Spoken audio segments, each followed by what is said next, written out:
ហើយមួយទៀតយើងប្រើជាមួយនឹងបទចម្រៀងដែល connect នៅក្នុងហាងនឹងដែរក៏វាអត់ដែលមានការល្អរអួតដាច់អីចឹងទៅវាធ្វើឲ្យខ្ញុំនឹងដូចជាធូរស្រាលអត់ទៅបានជារវល់ជាមួយនឹងរឿងអ៊ីនធឺណិតនៅក្នុងហាងដូចពីមុន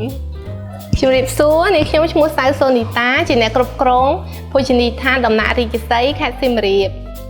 ពួកយើងផ្ដល់សេវាកម្មម្ហូបអាហារម្ហូបបែបខ្មែរទៅកាន់អតិថិជនជាមួយនឹងបន្លែត្រីសាច់ដែលយើងយកពីខាងសហគមន៍បងប្អូនប្រជាកសិករនៅក្នុងខេត្តផ្ទាល់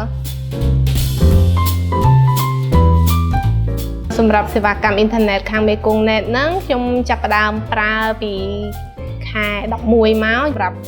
ការងារទូទៅក្នុងភោជនីយដ្ឋានខ្ញុំជាមួយនឹងសម្រាប់ផ្ដល់អតិថិជនដែលគាត់មកញ៉ាំអីនៅកន្លែងយើងហើយចឹងទៅគាត់ជាប់ Wi-Fi ចង់ធ្វើការងារផ្សេងៗរបស់គាត់ចឹងហើយអ្នកអតិថិជនខ្លះចឹងគាត់មកពិសាកាហ្វេពេលព្រឹកអីចឹងគាត់ក៏ធ្វើការនៅទីហ្នឹងសម្រួលបានច្រើនដែរដោយសារតែឥឡូវហ្នឹងពេលភ្ញៀវគាត់មកអញ្ចឹងគាត់ថាអ៊ីនធឺណិតរបស់យើងដើរលឿនអញ្ចឹងគាត់ស្រួលក្នុងការធ្វើការរបស់គាត់ហើយគាត់អត់ complain យើងថាវាអាល្អួលវាដាច់អីចឹងហើយមួយទៀតសម្រាប់ខ្ញុំខ្លួនឯងផ្ទាល់គឺខ្ញុំប្រើវា connect ជាមួយនឹង POS ម៉ាស៊ីនគិតលុយរបស់ខ្ញុំអញ្ចឹងខ្ញុំអត់ពិបាកពេលណាដែលវាដាច់អីចឹងខ្ញុំពិបាកតាក់ទងឬពិបាកសួរទៅកាន់ខាងអ៊ីនធឺណិតវិញអីចឹងហើយមួយទៀតយើងប្រើជាមួយនឹងបទចម្រៀងដែល connect នៅក្នុងហាងនឹងដែរក៏វាអត់ដែលមានការល្អរអួតដាច់អីចឹងទៅវាធ្វើឲ្យខ្ញុំនឹងដូចជាធូរស្រាលអត់ទៅបានជារវល់ជាមួយនឹងរឿងអ៊ីនធឺណិតនៅក្នុងហាងដូចពីមុនអ៊ីនធឺណិតដែលខ្ញុំប្រើប្រាស់ក្រុមហ៊ុនពីមុនវាអត់សាដាច់ដល់អញ្ចឹងទៅ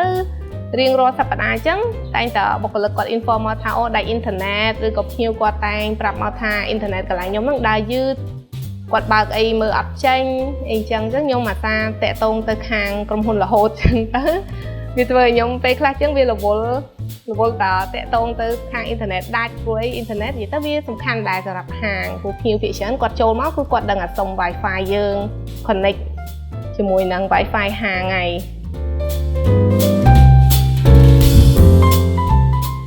ចាសម្រាប់ខ្ញុំគឺខ្ញុំគិតថាល្អ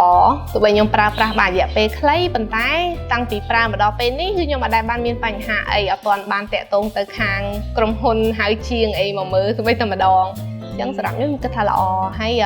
ខ្ញុំណែនាំទៅខាងមិត្តភ័ក្តិផ្សេងបើគាត់មានបើកអាជីវកម្មអីចឹងណែនាំឲ្យគាត់ប្រើសេវាកម្មនឹងដែរហើយសម្រាប់នៅផ្ទះខ្ញុំរងថ្ងៃក៏ខ្ញុំប្រើប្រាស់សេវាកម្មនឹងដែរប្រើទៅវារលូនល្អអញ្ចឹងយើងអាចមានពេលធ្វើអីផ្សេងបាន